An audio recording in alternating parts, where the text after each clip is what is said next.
Allô Eden, bonjour tout le monde, murakaza neza bantu duhuje amateka. Bwana Reiner van Dancing, umuyobozi wungirije umujyi wa Amsterdam, Bwana Olivier Jean Patrick Nduhungirehe, ambasaderi w'u Rwanda mu Buholandi, Bwana Marcel Koving, umuyobozi muri Minisiteri y'Ububanyi n'Amahanga, banyakubahwa ambasaderi, abayobozi b'imiryango mpuzamahanga, perezida wa diaspora mu Buholandi n'abandi banyacyubahiro. Mwese banyakubahwa, mwese mugize Ibuka Holandi na diaspora mu Buholandi, inshuti z'u Rwanda, banje kubashimira cyane kuri uyu mwanya mwiza mumpaye nk'uhagarariye Ibuka, umuryango w'abarokotse Jenoside yakorewe Abatutsi batuye mu Buholandi. Buri gihe ntibyoroha nk'uwacitse ku icumu rya Jenoside yakorewe Abatutsi kubona icyo avuga mu bihe nk'ibi. Ni ibihe bikomeye cyane kuri twe, ni ibihe twibuka ubugome ndengakamere bwakoreshejwe hicwa abacu bazira ko ari Abatutsi, hakabaho no gutereranwa n'amahanga.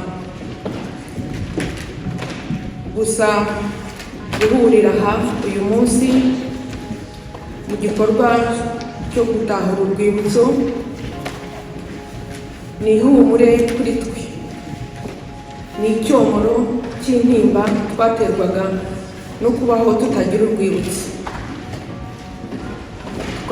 Twajya tuza tugashyiraho indabo twibuka abacu, rudufasha kuzirikana amateka mabi twanyuzemo, tuyifashisha ngo abere abandi isomo.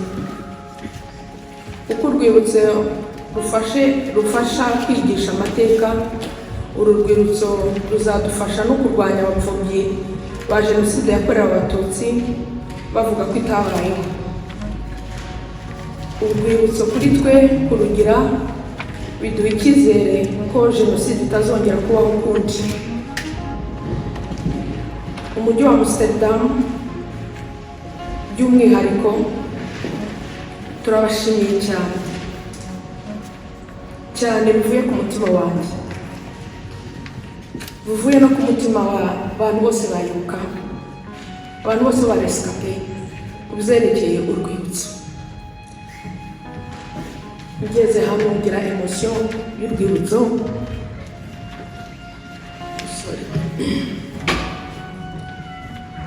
Turabashimiye cyane bivuye ku mutima kuba mwarumvise ijwi ryacu mukatwemerera ko tugira urwibutso, mukatwemerera ko tugira urwibutso muri uyu mujyi mwiza wa Amsterdam. Izi zari inzozi z'igihe kirekire mwarakoze kuri uyu musanzu mu kumenyekanisha amateka yacu, kandi ni n'impamo kubazadukomokaho, kuko nk'uko nabivuze ibi bifasha kwigisha amateka, kandi iyo bikozwe neza ukuri kukavugwa kandi kukigishwa, birinda n'abazadukomokaho bakazaba mu isi izira Jenoside. Turashimira leta yacu y'ubumwe, inkotanyi zahagaritse Jenoside yakorewe Abatutsi, bakatwomora bakadusubiza mu buzima busanzwe. Ubu dufite igihugu cyiza kirimo umutekano, igihugu nyabagendwa. Ndashimira kandi leta yo mu Buholandi mu rugendo tugendanye muri iyi myaka 29 ishize. Turabashimira ku nkunga yose, haba ku gihugu cyacu cyangwa ku bacitse ku icumu rya Jenoside yakorewe Abatutsi by'umwihariko. Turabashimira kuduha aho twita mu rugo. Benshi twaje aha ibikomere bikiri bibisi, turaza muratwakira, tubaho mu bwisanzure, turiga, turakora, tubayeho neza. Mwarakoze cyane. gusa turacyasaba inkunga yanyu mu kuduha ubutabera abajenosideri bihishe muri iki gihugu bagacirwa imanza bagahanirwa ibyaha bakoze kimwe n'abahakana jenoside yakorewe abatutsi bakabihanirwa kugira bibere isomo abandi.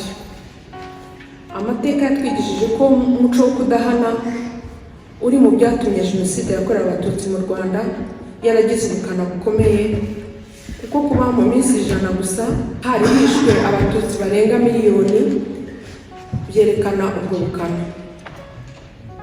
Sinasoza iri jambo ntababwiye ko ibuka n'andi mashyirahamwe y'abarokotse jenoside yakorewe abatutsi duhangayikishijwe n'ubwicanyi bukomeje gukorerwa abatutsi b'abanyekongo mu burasirazuba bwa Repubulika Iharanira Demokarasi ya Kongo. Raporo z'abanyamategeko ndetse n'iz'umuryango w'abibumbye ONU zigaragaza ko ubwicanyi buhabera bushobora kuvamo indi jenoside. Dusanga tudakwiye kubirebera gusa, kandi n'umuryango mpuzamahanga ntabwo ukwiye kubibamo indorerezi. Niyo mpamvu kuri uyu munsi dusabye dukomeje ko hafatwa ingamba zihamye zo gusaba leta ya Kongo gutabara no kubungabunga umutekano w'abatutsi b'abanyekongo bicwa bazira uko bavutse. Byaba ngombwa amahanga agafata ibyemezo bishingiye mu mategeko mpuzamahanga agenga kwirinda no guhashya icyaha cya jenoside. Ndangije nsaba abaresikape, abantu twahuriye muri aka karengane karenze ubwenge, ko tugomba twibuka ntidugaheranwe n'agahinda. Turiho kandi turiho neza, nibyo twahisemo. Mugire amahoro y'Imana, Imana bakomeze muri ibi bihe. Murakoze, ndabashimije.